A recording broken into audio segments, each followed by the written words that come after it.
ये दो तरह का ज्ञान होता है।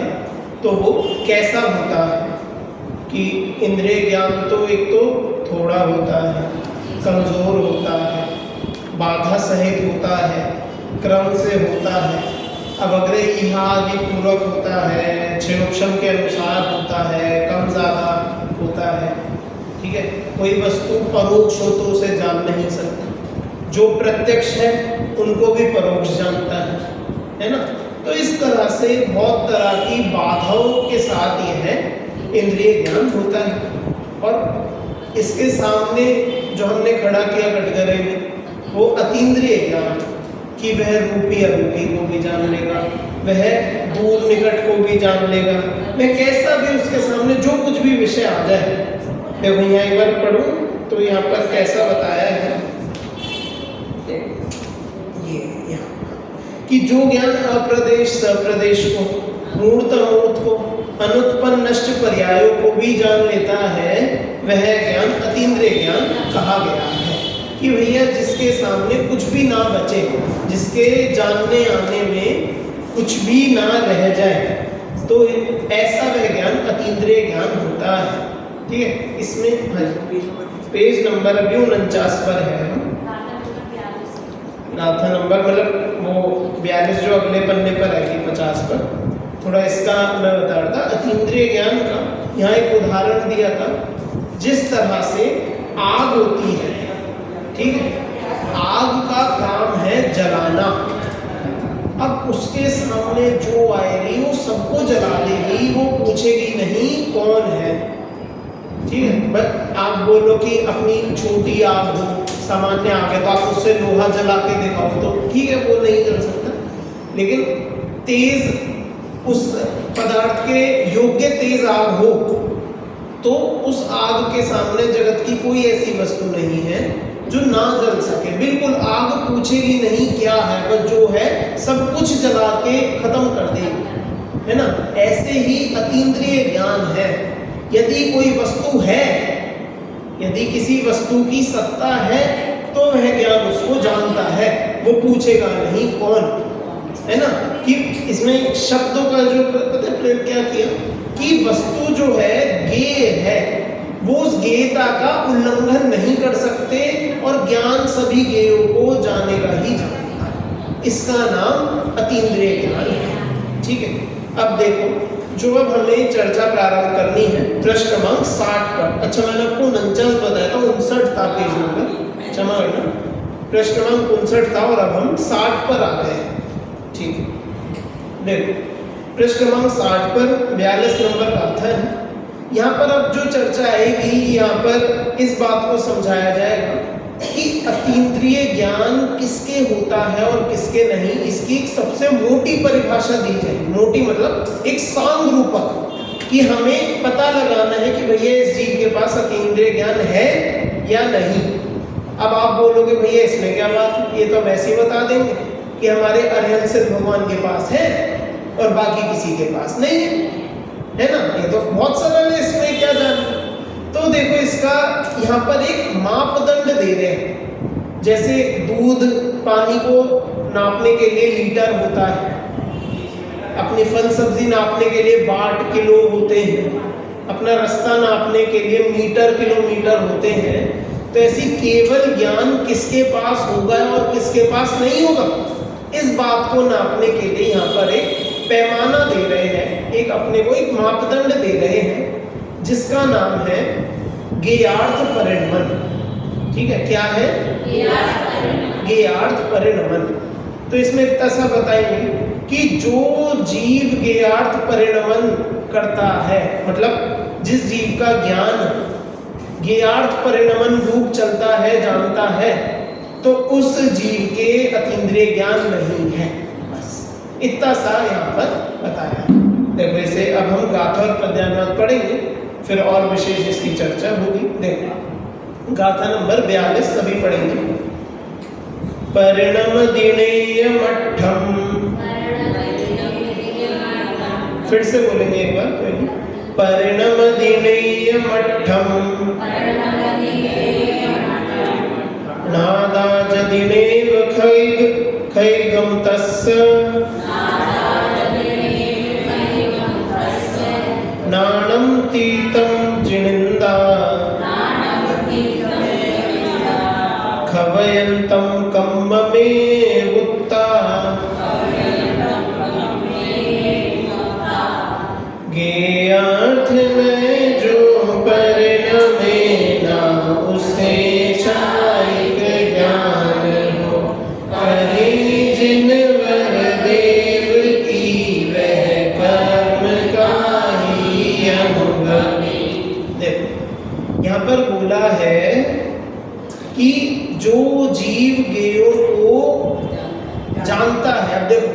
ज्ञेयों को जानने के यहाँ पर हमें पहले अर्थ समझना पड़ेगा।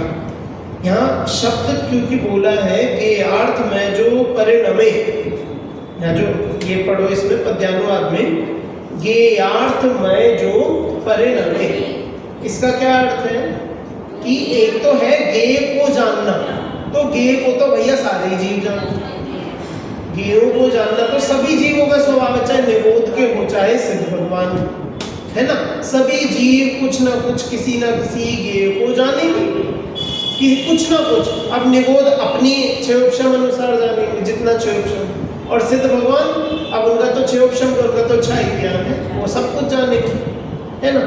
तो यहाँ पर कह रहे हैं कि जो ज्ञेयार्थ में जो परिणमे, मतलब ज्ञेयों के रूप होकर जाने, ठीक है, ज्ञेयों के रूप होकर जानने का यहाँ पर अर्थ है कि एक वस्तु को जाना और उसको अलग से जानने का प्रयास किया, या फिर उसमें राग द्वेष करने का परिणाम किया, या उसके प्रति किसी भी तरह का इस तरह का विकारी भाव आना। मतलब कहने का अर्थ यहाँ पर ये है, वस्तु को जानने में उसके प्रति वीतराग भाव से अन्य कुछ भी भाव आए, वीतरागता के बिना कुछ भी परिणाम आए, उसका नाम है ज्ञेयार्थ परिणमन। क्या है? ज्ञेयार्थ परिणमन। देखो एक बार इसे फिर से पढ़ते हैं। ज्ञाता यदि ज्ञेयार्थ रूप परिणमित होता हो, ज्ञाता मतलब कौन भैया? आत्मा जो जानता है। ज्ञाता यदि ज्ञेयार्थ रूप परिणमित होता हो तो उसके चाहे ज्ञान होता ही नहीं। भैया जो जीव इन ज्ञेय पदार्थों को ऐसे अलग अलग करके उनमें राग द्वेष करके जानने का प्रयास करता है, उनके छाय ज्ञान मतलब केवल ज्ञान नहीं हो सकता। जिनेंद्र देवों ने उसे कर्म को ही अनुभव करने वाला कहा कि भैया ऐसा वह जीव अभी कर्मों का ही अनुभव कर रहा है। कर्मों का अनुभव करना मतलब अभी कर्मों में ही बंधा पड़ा है। हाँ, अभी कर्मों में ही बंधा है। क्यों? क्योंकि छाय ज्ञान तो उनके होता है जिनके घातीय कर्म क्षय हो गए, जिनके ग्रंथ ले लो, जिनके घातीय कर्म नष्ट हो गए हैं, उनके कर्मों का हिसाब ही नहीं, उनके केवल ज्ञान प्रकट। तो यहाँ पर कह रहे हैं भैया जो भी जीव इन ज्ञेयार्थ परिणमन रूप जानता है तो वह जीव छाय ज्ञान वाला नहीं है, वो तो भी कर्मों में ही रुल रहा है, कर्मों में ही वह नाच रहा है। इतना यहाँ पर इस गाथा में कह रहे हैं। देखो इसकी अब हम टीका पढ़ेंगे। टीका बहुत छोटी है लेकिन अर्थ बहुत गहन है, तो थोड़ा अपन ध्यान लगाकर यहाँ देखेंगे। देखो उक्त गाथा का भाव तत्व प्रदीपिका में इस प्रकार स्पष्ट किया गया है। यदि ज्ञाता ज्ञेय पदार्थ रूप परिणमित होता है, क्या बोला? यदि ज्ञाता ज्ञेय पदार्थ रूप परिणमित होता है, इसका क्या मतलब है?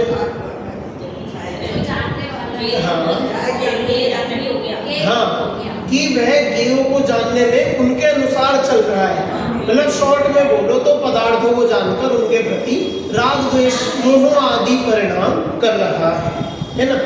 यदि ज्ञाता ज्ञेय पदार्थ रूप परिणमित होता है तो उसे संपूर्ण कर्म कक्ष के क्षय से प्रवर्तमान स्वाभाविक जानपने का कारणभूत छाय ज्ञान नहीं है।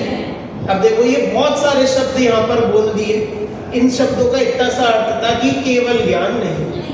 अब यहाँ केवल ज्ञान के ये एडजेक्टिव दिए, विशेषण दिए। क्या क्या विशेषण? कि संपूर्ण कर्म कक्ष के क्षय से प्रवर्तमान, कि जब सारे कर्म चले जाते हैं तब जो ज्ञान होता है। भैया केवल ज्ञान कब होता है? जब ज्ञानावरणी पूरी तरह से नष्ट हो जाए, है ना। तो यहाँ ये बोल रहे हैं कि संपूर्ण कर्म कक्ष के क्षय से प्रवर्तमान, फिर बोला स्वाभाविक जानपने का कारण हो, कि जो सीधे आत्मा से जानने रूप जो कार्य होता है स्वाभाविक, है ना, स्वाभाविक जानपने का कारणभूत जो क्षय ज्ञान है, तो ऐसा क्षय ज्ञान उस जीव को नहीं। किसको नहीं है? जो जीव उन ज्ञेय पदार्थ रूप परिणमित हो रहा है, जो उन ज्ञेय पदार्थ रूप परिणमन कर रहा है। देखो अब आगे कारण दिया। यहाँ कारण से पहले एक बात और बताएं कि क्षय ज्ञान नहीं है अथवा उसे ज्ञान ही नहीं है। लो जी, क्या बोल दिया कि क्षय ज्ञान तो छोड़ो, उसको तो ज्ञान ही नहीं है। बताओ जी ऐसी क्या बात है? ऐसा क्या अपराध कर दिया कि उस जीव को ज्ञान ही नहीं है? सीधे शब्दों में अज्ञानी घोषित कर दिया कि ज्ञान से रहित जीव है, ऐसा यहाँ पर घोषित कर दिया। ज्ञान से रहित तो जड़ हो जाएगा, ज्ञान से रहित तो जड़ हो गया। अब इस बात को कैसे समझे कि भैया जिनके केवल ज्ञान नहीं है तो उन जीवों को ज्ञान ही नहीं है, ऐसा कैसे बनेगी बात? चलो देखते हैं, अभी इस पर भी सवाल बनेगा। क्योंकि प्रत्येक पदार्थ की परिणति के द्वारा मृग तृष्णा में जल समूह की कल्पना करने की भावना वाला वह आत्मा अत्यंत दुस्सह कर्म भार को ही भोगता है, ऐसा जिनेंद्रों ने कहा। अब देखो यहाँ क्या कारण दिया, यहाँ पर अपन दो कारण समझेंगे। यहाँ पर एक बात तो ये बोली, क्योंकि प्रत्येक पदार्थ की परिणति के द्वारा मृग तृष्णा में जल समूह की कल्पना, मूल शब्द यहाँ अपने को पकड़ना है, कल्पना। क्या पकड़ना? कल्पना करना। तो जैसे हिरण मृग तृष्णा में कल्पना करता है, मतलब जल समूह की कल्पना करता है कि जैसे रेगिस्तान में, सबने सुना उदाहरण, हिरण एक रेगिस्तान में हो, बहुत प्यासा है और धूप की किरण एक नीचे घाटी में रेत पर पड़ रही है, तो देखने में ऐसा लगता है जल है, मृग मरीचिका जिसे हम हिंदी में बोलते हैं। तो हिरण वहाँ दौड़े दौड़े जाता है, वो बहुत थक जाता है, दौड़ता पहुँचता है, वहाँ देखता है कि ये तो रेत है पानी, फिर उसे कहीं और दिखता है, वहाँ दौड़ता है और ऐसे घूमता रहता है और अंत में प्यास से देह छोड़ देता, मर जाता है। तो वो उसके मरने का क्या कारण रहा, यहाँ पर हम बोले कि भैया उसकी कल्पना, वो सोचता रहा कि वहां पानी है, वो सोचने लगा वहां पानी है, वहां नहीं मिला तो सोचने लगा वहां पानी मिले, तो ऐसे दौड़ता रहा गोल गोल दौड़ता रहा और पानी का मिला कि कहीं खाई और अपने प्राण और गवा दिए, है ना, प्राण और गवा दिए। हमारे में उसमें कुछ फर्क ही ना। हाँ देखो यही कह रहे हैं, देखो फिर से पढ़ता हूँ, क्योंकि प्रत्येक पदार्थ की परिणति के द्वारा मृग तृष्णा में जल समूह की कल्पना करने की भावना वाला यह आत्मा, जैसे वह हिरण कल्पना करके दुखी होता है, ऐसे ही इसी भावना वाला वह आत्मा प्रत्येक पदार्थ की परिणति के द्वारा ऐसी कल्पना करता है। मतलब जिस भी वस्तु को जानता है सब में कुछ ना कुछ कल्पना करता है। किस तरह की कल्पना करता है? इतना सही उत्तर है कि भैया इस जीव के जो ज्ञान नहीं है, भैया बोल दिया कि उसके तो ज्ञान ही नहीं है। ऐसा क्यों बोला? क्योंकि भैया यदि सही ज्ञान होता तो उसे पता होता जगत में कोई भी वस्तु का उससे कोई संबंध नहीं है। और लेकिन यहाँ करते क्या है कि जिसको हम जानते हैं उसमें ही हम अच्छे बुरे की कल्पना, उसके संबंध में विपरीत कल्पना, मतलब शॉर्ट में देखा जाए, जैसे छोटे शब्दों में कहा जाए तो विपरीत मान्यता, उल्टी मान्यता करता है ना। देखो उल्टी मान्यता किसका नाम है? हम उल्टी मान्यता बोल देते हैं, लेकिन है क्या उल्टी मान्यता? अब वस्तु का स्वरूप कैसा है?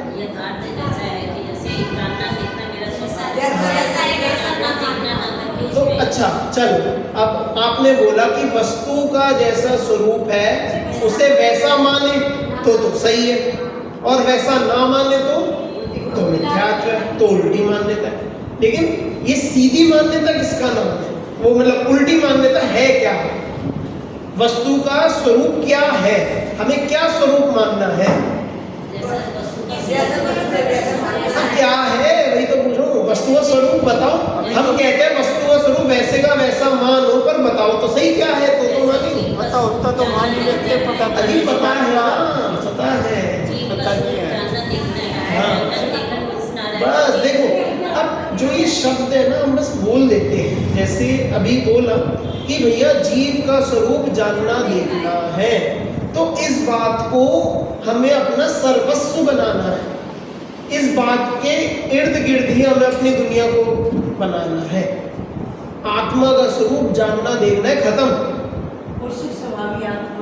सुख स्वभाव, हाँ मतलब जो अपने मूल जो गुण हैं, सारे तो हम सोच नहीं सकते अनंत गुण, तो जो अपने मूल गुण हैं कि भैया हमारा स्वभाव जानना देखना है, तो हमारा जानना देखना हमारे में है। हमारा स्वभाव सुख रूप है तो हमारा सुख भी हम में ही है, अन्य में ही है। और इसी तरह से अन्य पदार्थों में कि हम पुद्गल को जानते हैं, हम अन्य जीव तत्व को देखते जानते हैं। तो अपनी दिक्कत ही ये है कि हम इधर उधर राग द्वेष करते हैं। राग द्वेष का नाम ही उल्टी मान्यता है। हमें कोई वस्तु दिखी, हमें वो अच्छी लगी, यही तो हमारी गलती है। उल्टी मान्यता मतलब क्या? हमारी गलती, हमारी भूल है ना। जो हम सामान्य शब्दों में सोचते हैं ना कि वस्तु का स्वरूप, वस्तु को जो पता नहीं क्या होता है क्या होता है, यही वस्तु का स्वरूप कि जो पर पदार्थ है वे अपने नहीं है, पर पदार्थ है उनसे हमारा कोई संबंध नहीं है। बस यही तो स्वरूप है। हाँ बिल्कुल वही ना कि पर पदार्थ का स्वरूप बस इतना ही है कि वो हमारा नहीं है, उससे हमारा कोई भी संबंध नहीं, चाहे वह अच्छी बुरी हल्की बात मतलब कुछ भी हो। हाँ अच्छी बुरी का सवाल ही नहीं, अच्छी बुरी है ही नहीं। लेकिन अपना क्या हम जानते हैं तो अच्छे बुरा माने बिना रहते नहीं, बस इतना सा ही। वो जो रहते नहीं है ये इसका नाम उल्टी मान्यता है। इस बात को छोड़ना है कि हम परद्रव्य को जाने और उनके प्रति राग द्वेष ना बने, इसका नाम सम्यक हो गया बस, ठीक है। इसके अलावा अपने से सीधे में लगा कि भैया हमारा स्वभाव जानना देखना है, इस बात को जिस दिन स्वीकार ले। अब स्वीकारने में बहुत सारी चीजें हैं, एक नहीं, जानने देखने में क्या क्या स्वीकार कि जानने देखने वाला मतलब ये शरीर नहीं है, जानने देखने वाला मैं, इसका मतलब ये शरीर भी अपना नहीं, शरीर भी पर है। जानने देखने वाला मैं हूं तो मतलब मेरा जानना देखने का कार्य अन्य किसी के वजह से नहीं होता, हमारी अपनी शक्ति से होता। हम पर पदार्थ है इसलिए हम उन्हें जान सकते हैं, ऐसा नहीं है। हमारे जानना हमारी स्वतंत्रता है, पर द्रव्य का हमारे जानने में आना उसकी अपनी स्वतंत्रता है। मतलब ये एक ही छोटी सी बात की बहुत सारी एक्सटेंशन है। पूरी जिनवाणी इतनी छोटी सी बात पे टिकी है कि भैया जीव जुदा पुद्गल जुदा, समझ में आया? बहुत छोटी सी चीज है। और फिर इस बात को बस जैसे रबड़ कहते हैं ना, खींचते जाओ खींचते जाओ। चलो रबड़ तो नहीं होती, जैसे कोई ऐसी वस्तु हो कि अपन खींचते जाओ, जितना खींचो उतनी लंबी हो जाए। तो इसी तरह से है ये कि भैया बात इतनी सी है धर्म में, लेकिन उसका अपन जितना विस्तार करो, जितनी बात में हमें समझ में आए तब तक करते रहो विस्तार। समझ में नहीं आता जाता, यदि समझ में आ जाए इतने में ही आ जाए तो इतना पे क्या है ना। तो कहने का अर्थ ये है कि जो उल्टी जो कल्पना कर रहे हैं, यहाँ पर भी देखो अंदेशा इसी बात पर है जो यहाँ शब्द बोला ना पृष्ठ क्रमांक 61 पर सबसे ऊपर, क्योंकि प्रत्येक पदार्थ की परिणति के द्वारा मृग तृष्णा में जल समूह की कल्पना करने की भावना वाला यह आत्मा, कि यह आत्मा ऐसी कल्पना करता है कि यह पर पदार्थों में अच्छा बुरा ढूंढता है, यह पर पदार्थ में अपना सुख दुख मानता है, यह पर पदार्थों में अपना ज्ञान दर्शन मानता है, और पर पदार्थों में अपना जीवत्व प्राणादिक भी उन्हीं पर पदार्थों में ही मानता है।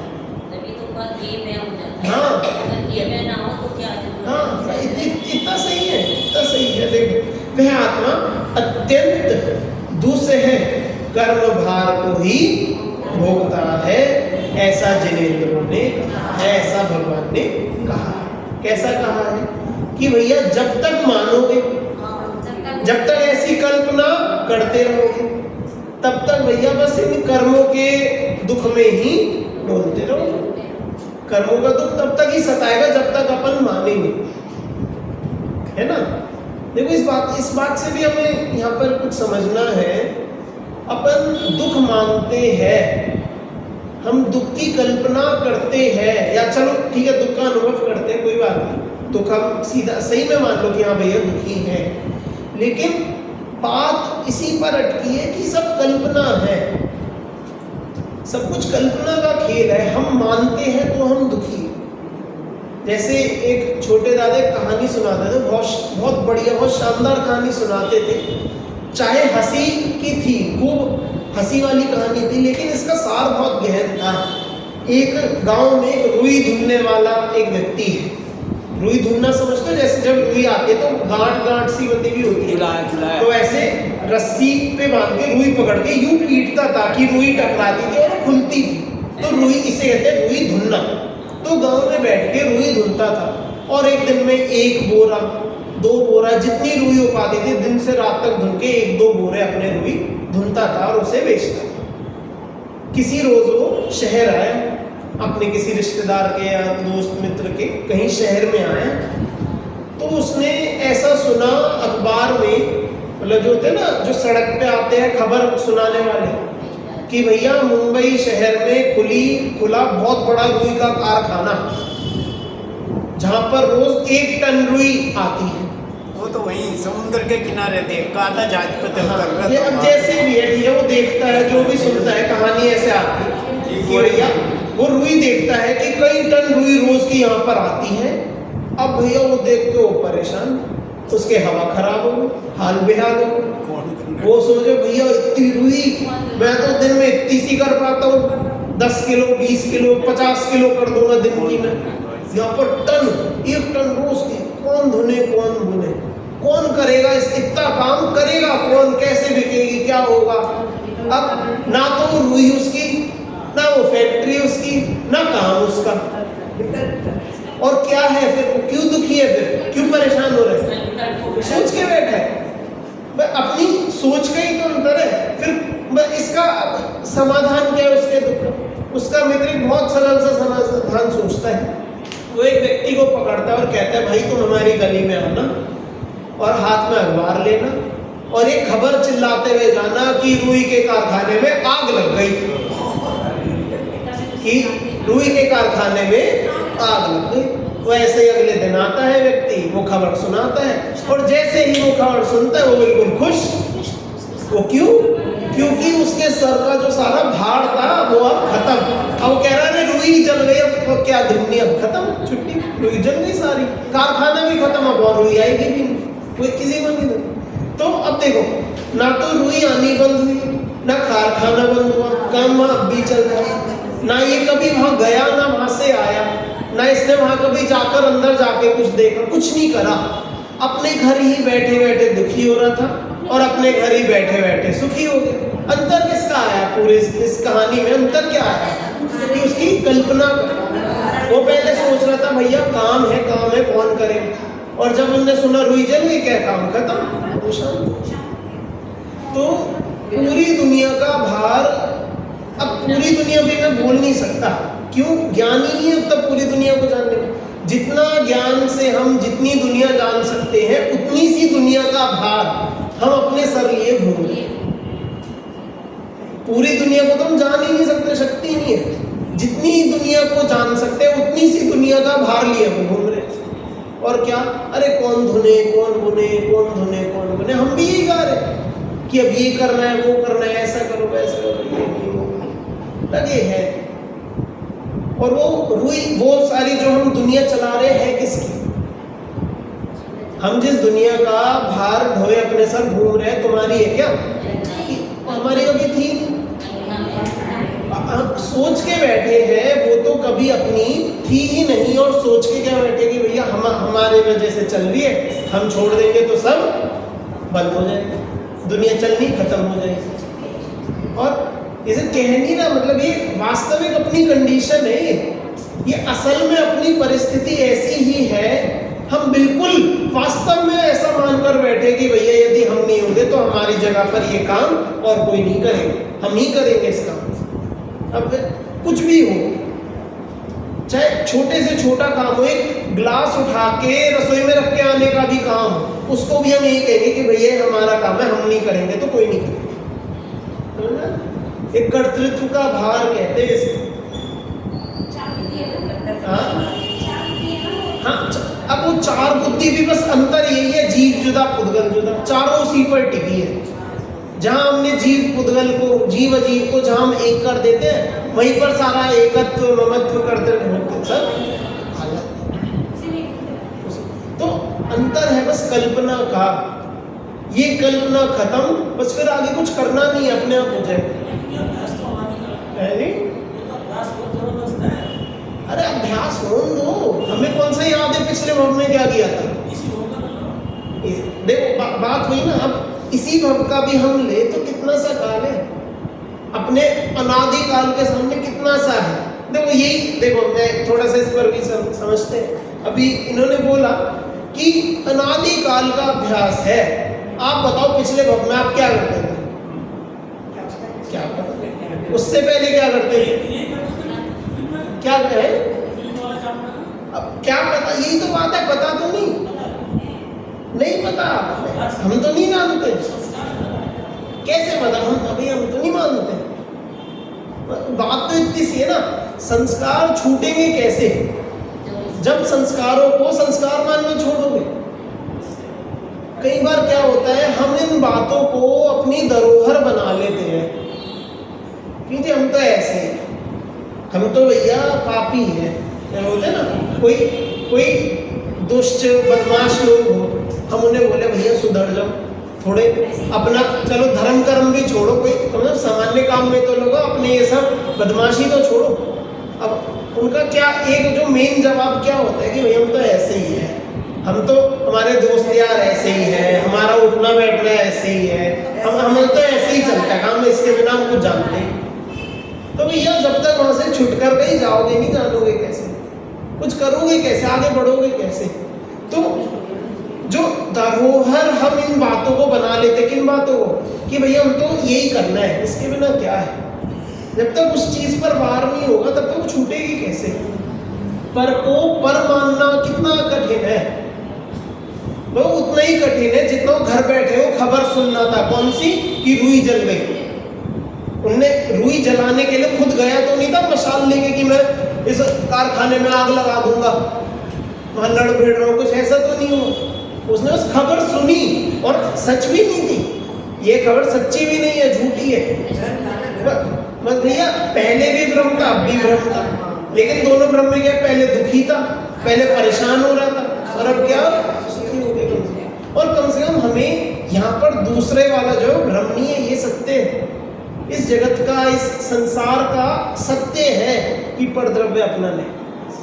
और इसी का नाम है ये जो बोले ना, जो हम पर को अपना मानते हैं या पर में राग द्वेष करते हैं, कुछ भी करते हैं, उसमें स्वामित्व हो, ममत्व, एकत्व, कर्तव्य, भोग, सब कुछ भी हो, इसका नाम है जो है शुरू में बोला था ज्ञेयार्थ परिणमन। इस सब जो मैंने अभी पूरा इतना सब आपको बताया ना, इस सब का नाम है ज्ञेयार्थ परिणमन। शब्दों पर मत जाना, भाव समझना। शब्द क्या होते हैं, कई बार जैसे मैं बोलूं कि जी ज्ञेयार्थ परिणमन जिस जीव के होता है वो केवल ज्ञानी नहीं। अब आप सोचो पता नहीं होते होंगे, कोई होंगे ज्ञेयार्थ परिणमन करने वाले, हम तो भैया जैन हैं, हमें क्या पता। हाँ बस इसका देखो, यहाँ पर जो ज्ञान नहीं है इसका अर्थ ये है कि जो ये अभी कौन सा अधिकार चल रहा है अपना, ज्ञान तत्व प्रज्ञापन अधिकार का ज्ञान अधिकार। और जब यह जो अधिकार शुरू हुआ था तब सबसे पहले किसके ज्ञान की बात की थी? केवल ज्ञानी अरिहंत की, अरिहंत सिद्ध की बात यहाँ पर शुरू में की गई थी। तो उनके ज्ञान को ही इस अधिकार में ज्ञान कहा है, और उनके बाद श्रुत केवली के भी ज्ञान को कदाचित ज्ञान कहा है। लेकिन उनके सामने तो इन दोनों के अलावा अन्य किसी का तो ज्ञान ही नहीं है। ज्ञान नहीं है का मतलब कि वो भैया इस जगत का कुछ नहीं जानते। इतना सा यहाँ पर अर्थ हमें समझना है कि ज्ञान नहीं है। भाई ज्ञान तो है ही जीव में, बिना ज्ञान का कौन सा जीव होता है? कि ऐसा है ही नहीं, कोई जीव हो ही नहीं सकता जिसमें ज्ञान ना हो। ज्ञान तो सब में, लेकिन अब उसे हम कहो शक्ति रूप से है, उसे स्वभाव रूप से है, अभी प्रकट नहीं, व्यक्ति नहीं। तो इस अनुसार सब ये हमें समझना है कि ज्ञान है, लेकिन वो सही ज्ञान नहीं है, सही समझ नहीं है। इसका नाम है ज्ञान नहीं होना। इस बात का नाम है क्या? कि ज्ञान नहीं है ना। चल अभी ये सबको समझ में आया ना, गाथा और टीका का विषय ख्याल में आया ना सभी को। चलो तब इसका ये जो अर्थ और है इसे हम पढ़ेंगे एक बार। गाथा की उत्थानिका में आचार्य अमृतचंद्र लिखते हैं कि ज्ञेयार्थ परिणमन है लक्षण जिसका ऐसी क्रिया ज्ञान से नहीं होती। देखो उत्थानिका में क्या बताया था, ज्ञेयार्थ परिणमन है लक्षण जिसका ऐसी क्रिया। अब वो कैसी क्रिया है जिससे ज्ञेयार्थ परिणमन हो? कि राग द्वेष मिथ्यात्व करना, कल्पना, जो टीका में था ना कल्पना, तो जो कल्पना थी, तो ऐसी क्रिया, वो जो कल्पना रूप क्रिया, राग द्वेष रूप क्रिया, मिथ्यात्व रूप क्रिया, तो उनकी उसके लिए शब्द है ज्ञेयार्थ परिणमन है लक्षण जिसका ऐसी क्रिया ज्ञान से नहीं होती। यदि सच्चा ज्ञान होगा तो सच्चे ज्ञान से ऐसा काम ही नहीं हो सकता। जो केवल ज्ञानी होंगे वो पदार्थ को जानेंगे और बस जानकर छोड़ देंगे कि झलका जाना, ठीक है, जानने में आया जान लिया। अगर वो जानने में नहीं आता तो,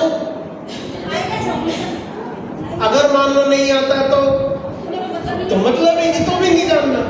ऐसा थोड़ी है मान लो कोई अरिहंत भगवान हो जाए और उन्हें केवल ज्ञान ना हो बाय चांस, ऐसा होगा नहीं। सोच तो सकते हैं, कल्पना, अब ये सब गलत कल्पना करे, कुछ ये भी कर लो।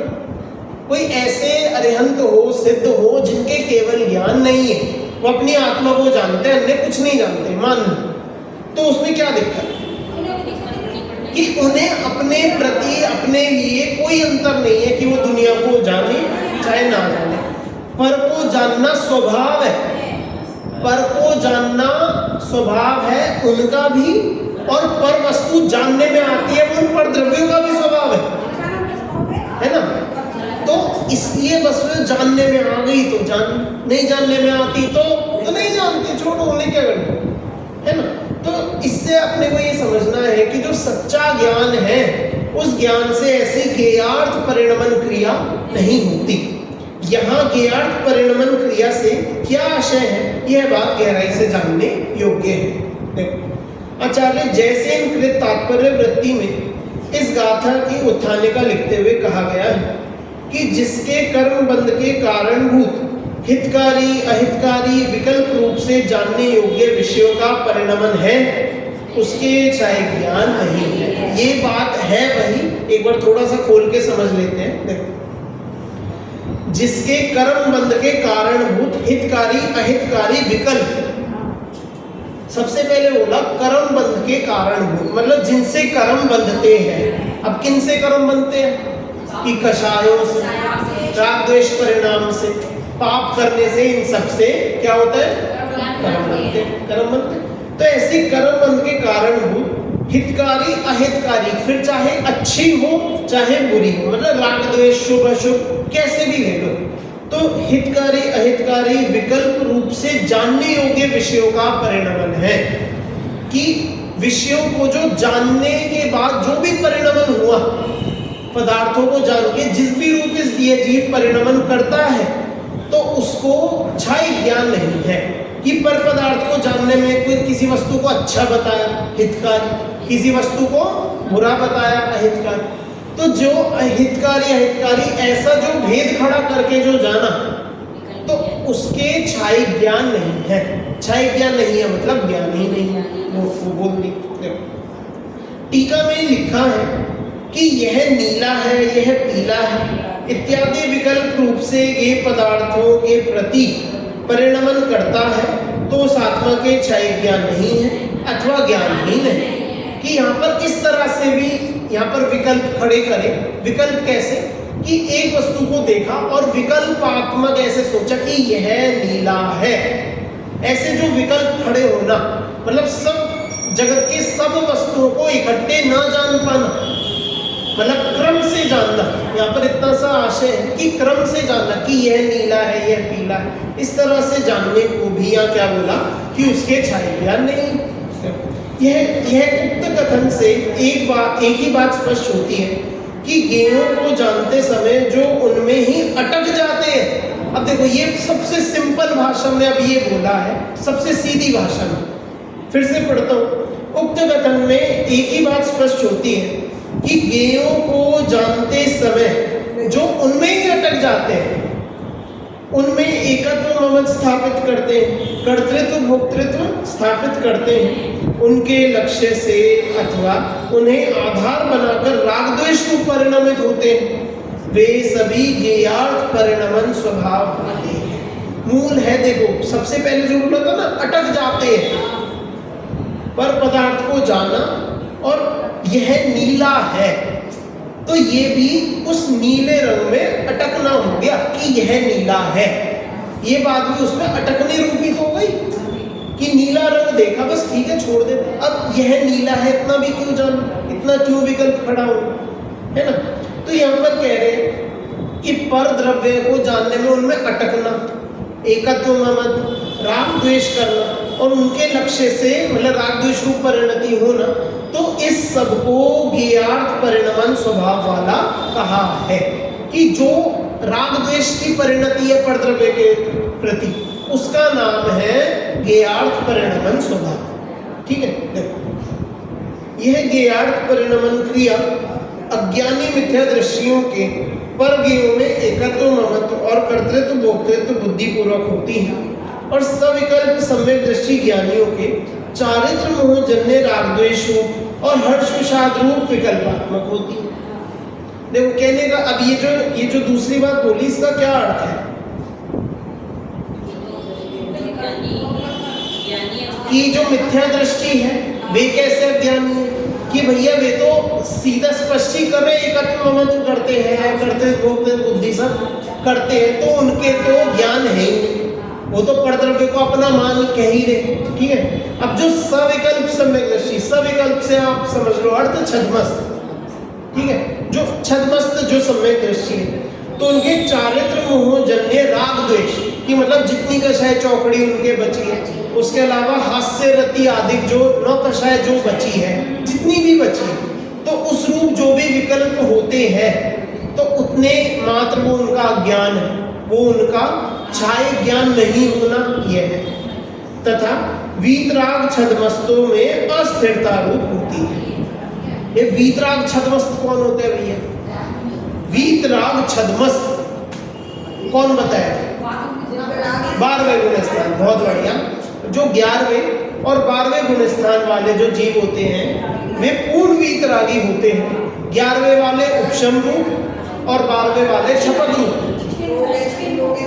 है ना, पूरे वीतरागी होते हैं, लेकिन केवल ज्ञानी नहीं होते। ठीक है, तो उनके लिए भी यहाँ बोल दिया कि उनके भी अस्थिरता रूप है, अज्ञानता है। ये अस्थिरता क्या है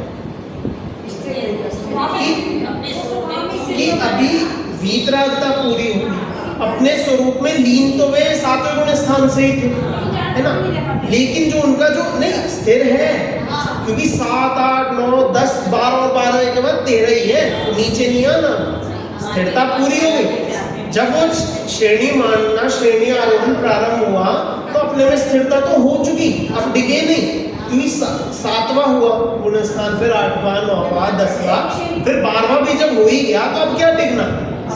तो वैसे अपने स्वरूप में स्थिर हो गए। ये जो अस्थिरता बोला है, बस ये इसी का नाम है कि अभी केवल ज्ञान प्रकट नहीं, बस क्योंकि मोहिनी जो है, दर्शन मोह, चारित्र मोहिनी, दोनों पूरे खत्म हो। ठीक है, अब फिर क्या बचे कि ज्ञानावरण, दर्शनावरण, अंतरय भी, ये तीनों कर्म पूरे बचे। मतलब क्षोभम अनुसार जितना भी है, हो सकता है किसी के ज्यादा भी हो, ज्ञानावरणी का उदय बहुत अधिक भी हो, कुछ भी हो सकता है। तो इन तीनों का जितना उदय है, जितना उनकी स्थिति बची है, तो उसका नाम बस वो अस्थिरता है ना। क्योंकि देखो मोहिनी तो खत्म, मोहिनी में सवाल नहीं, बस केवल ज्ञान नहीं है, अभी ज्ञान प्रकट नहीं हुआ, तो उतनी अस्थिरता है। ठीक है, इसका नाम है कि वीतराग छद्मस्तों में अस्थिरता रूप यह अज्ञानता होती है, मतलब छाय ज्ञान नहीं है, ऐसा होता है। तात्पर्य यह है कि क्षयोपम ज्ञान में जाने गए ये पदार्थों में एकत्व, ममत्व, कर्तृत्व, भोक्तृत्व और उनके लक्ष्य से राग द्वेष रूप परिणमन ही ज्ञेयार्थ परिणमन है। अब देखो, अब मेरा एक छोटा सा आप लोगों से सवाल है, सवाल क्या आपको सोचने के लिए काम दे रहा हूं। यहाँ पर मिथ्या दृष्टियों में तो बोल दिया एकत्व, ममत्व, बुद्धि, कर्तृत्व, बुद्धि, और सम्यक दृष्टियों के लिए बोला राग द्वेष, हास्य रति आदि, ये सब। तो इन दोनों में अंतर क्या है? तो क्या इनके मिथ्या दृष्टियों के नहीं है? उनके तो है। तो नहीं, मतलब जैसे मिथ्या दृष्टि है तो उनके भी ये राग द्वेष तो है ही, मूल तो राग द्वेष बुद्धि है। समझो, राग द्वेष तो चारित्र मोह के लिए, तो यहाँ पर ये अंतर कैसे खड़ा करेंगे मिथ्या दृष्टि और सम्यक दृष्टि में? उसका नाम था पाबंदी के राग द्वेष नहीं है, उसका नाम था। अरे अनंतानुबंधी छोड़ो ना, राग द्वेष तो राग द्वेष ही कहा, अनंतानुबंधी नहीं है तो हम क्या करें? राग द्वेष तो राग द्वेष ही है ना, ज्ञानी तो दोनों ही है ना। अंतर कैसे कि देखो, अब इसे भी हम थोड़ा समझते हैं। क्षयोपशम ज्ञान तो अम्मा दोनों का है, सम्यक दृष्टि का भी मिथ्या दृष्टि का भी, दोनों ही क्षयोपशम, दोनों ही छद्मस्त है ना। अब देखो अंतर इतना सा है कि मिथ्या दृष्टि किसी वस्तु को जानता है, राग द्वेष करता है और राग द्वेष करके वैसा ही मान लेता है। अंतर देखो, जो कल्पना का अंतर था ना, मैं अब भी उसी बात को मैं पुष्ट कर रहा हूँ कि सम्यक दृष्टि वस्तु को जानता है, देखता है और उनमें एकत्व महत्व करके बैठ जाता है। लेकिन जो सम्यक दृष्टि राग द्वेष वो भी कर रहे हैं, लेकिन अब उसकी मान्यता खत्म हो गई। जैसे दो पेड़ खड़े हैं, एक की जड़ें बहुत गहरी बहुत बड़ी है और एक पेड़ यहाँ खड़ा है जिसकी जड़ें अंदर से बिल्कुल खोखली हो गई, खाली हो गई और बस अभी ऊपर तना तना बचा। दोनों पूरे बराबर बड़े, खूब दिखने में शक्तिशाली पेड़, लेकिन दोनों में अंतर है कुछ कि इस पेड़ को अभी कटने में बहुत समय लगेगा, इस पेड़ को गिरने में अभी बहुत टाइम लगेगा जिसकी जड़, और इस पेड़ को आप हाथ से यूं ही धकेल दोगे वो वहीं गिर जाएगा। क्यों? क्योंकि उसकी जड़ी बिल्कुल खाली हो गई। तो अंतर समझ कि जो मिथ्या दृष्टि का बोल रहे थे, राग द्वेष वो भी कर रहा है लेकिन उनमें वो उसी बात को सत्य मान लेगा। जो मिथ्या दृष्टि, जो सम्यक दृष्टि, राग द्वेष वो भी करता है लेकिन उसकी मान्यता में कम से कम भूल नहीं है। कैसी? कि भैया ये सब मेरे हैं, मैं इनका हूँ, मैं एकत्व मत उसके। समय के साथ धीरे धीरे वह राग द्वेष भी कम होते जाता है, वह बढ़ता नहीं है। और मिथ्या दृष्टि का कैसे कि जितना वह परद्रव्य में अपनत्व करेगा उतना उसका पोषण बढ़ेगा, जितना परद्रव्य से सुख मानेगा उतना उसका पोषण होगा। और सम्यक दृष्टि के ऐसा नहीं है, वो जितना उसे परद्रव्य मिलेंगे उतना वो संबंध उनसे छुटाने की कोशिश करेगा। समझ गया अंतर? उसके अंदर भी दरार पड़ेगी समय। हाँ, वो वही ना, जैसे जड़े मैंने खोखली हो गया, वो पत्थर में दम नहीं बचा, वो अंदर से बिल्कुल पोला है, आप यूं एक हथौड़ी मारो और खत्म ऐसा। तो सम्यक दृष्टि मिथ्या दृष्टि का जो ये बताया ना, अज्ञान सम्यक दृष्टि के भी है। अब कहने को तो राग द्वेष मुनिराजों के भी, लेकिन बताओ हम देख के बोले भैया रागी द्वेषी, आप बोलोगे क्या कभी मुनिराज को रागी द्वेषी? नहीं बोलोगे ना। क्यों नहीं बोलोगे?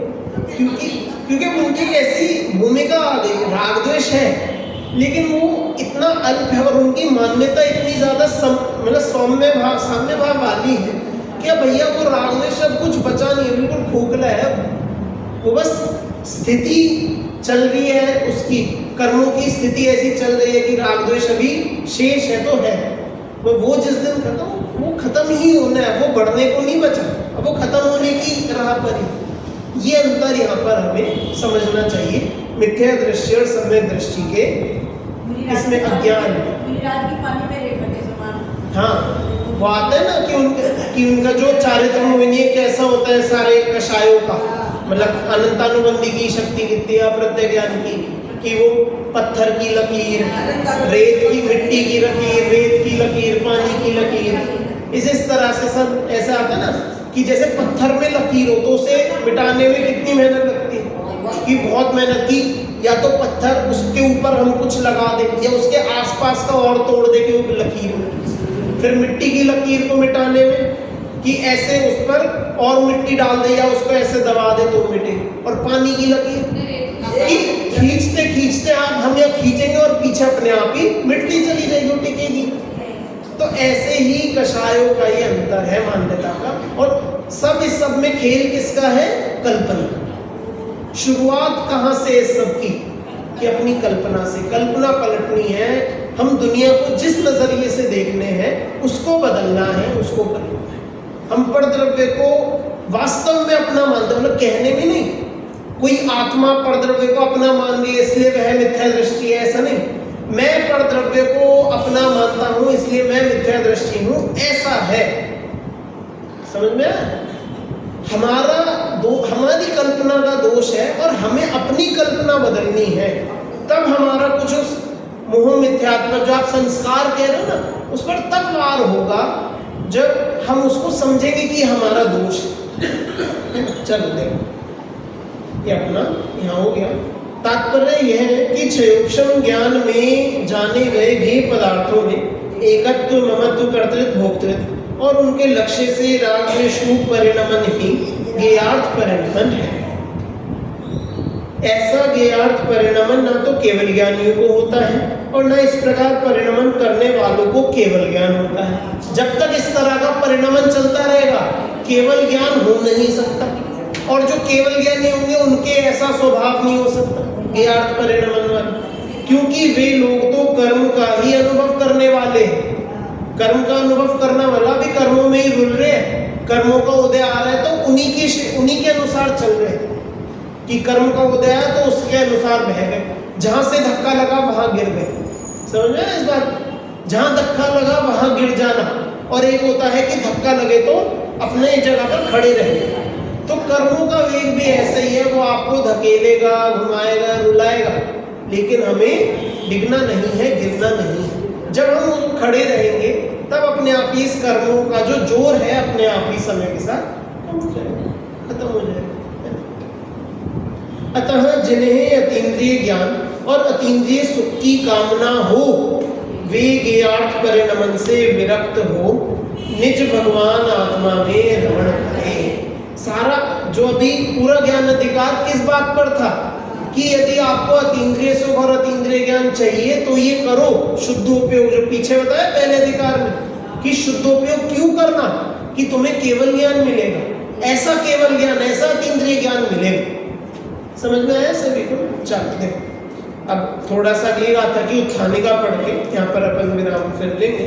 देखो, विगत गाथा में यह कहा गया है कि ज्ञेयार्थ परिणमन क्रिया वालों को केवल ज्ञान नहीं होता और केवल ज्ञानी के ज्ञेयार्थ परिणमन क्रिया नहीं होती। जी, अब इस 43वीं गाथा में यह बताया जा रहा है कि यदि ऐसा है तो फिर इस ज्ञेयार्थ परिणमन और उसके फल रूप क्रिया का क्रिया का कारण क्या है, आखिर ये होती कैसे?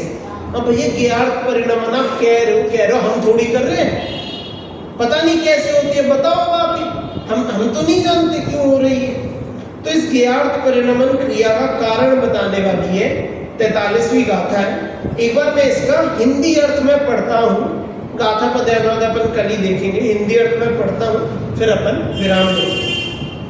देखो, जिन वरों में श्रेष्ठ तीर्थंकरों ने संसारी जीवों के ज्ञानावरणादि कर्मों के उदय प्राप्त कर्मांश नियम से होते हैं, ऐसा कहा। तीर्थंकर भगवान ने क्या कहा कि संसारी जीवों के कर्मों के उदय प्राप्त कर्मांश होते हैं। ज्ञानावरणादि जो 8 कर्म होते हैं वे सभी जीवों के होते हैं। उन उदय प्राप्त कर्मांशों के होने पर यह जीव मोही, रागी और द्वेषी होता हुआ बंध का अनुभव करता है कि जब उन कर्मों का उदय आता है तब उसके उदय से मोह राग द्वेष करता है, और मोह राग द्वेष करके क्या कि वापस से कर्म का बंधन करता है। इस कारण से क्या, इस सब से क्या हुआ, जितना सब बताया कि इससे ज्ञेयार्थ परिणमन क्रिया जीव के होती है। किससे होती है? कि कर्म हुए, कर्म का उदय हुआ, उदय से मोह राग द्वेष हुआ और उससे वापस से कर्म बंधन। हाँ देखो, ये बोला ना, संसारी जीवों के ज्ञानावरणादि कर्मों के उदय प्राप्त कर्मांश नियम से है।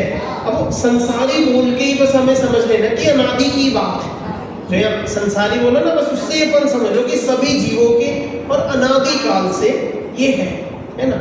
मैं इतना समझाया है, मतलब देखो, ये चाहे आप कहेंगे कि हाँ भैया ये सब तो हमने पढ़ा है, मोक्ष मार्ग प्रकाशक में भी ये सब है, वहाँ जो कर्मों के अनादिपने की स्थिति, वहाँ सबसे जो प्रकरण आता है, तो पढ़ा हुआ अपन ने सब है, लेकिन मूल कहाँ से निकली, बातें कहाँ से पढ़ी, जो जिन ग्रंथों में पढ़ रहे वहाँ किसने कहाँ से लिखी, तो वो से यहाँ से निकली।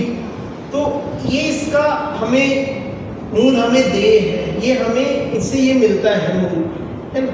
तो इसलिए अपन ये पढ़ते हैं और आगे भी हम पढ़ेंगे। इसकी अब शेष चर्चा अगली कक्षा में करेंगे। अभी के लिए विराम।